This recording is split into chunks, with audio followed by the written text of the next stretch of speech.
എത്ര പെട്ടെന്നാണ് മനുഷ്യന്മാരെല്ലാം മറന്നുപോകുന്നത്, നന്ദി കെട്ടവരാകുന്നത്.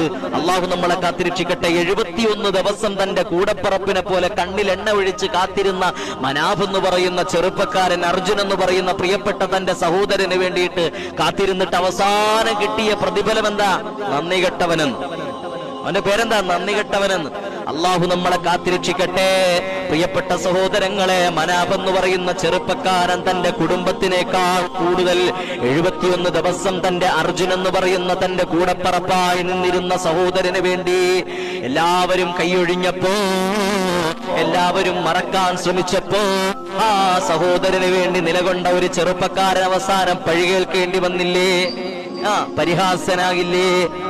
എല്ലാവരുടെ ഇടയിലും എളുപ്പിനായില്ലേ? നിന്ദിനായില്ലേ? നിസാരനായില്ലേ? പക്ഷേ അല്ലാഹുവിന്റെ ദർബാറിൽ മനാഫ് എന്ന് പറയുന്ന ചെറുപ്പക്കാരൻ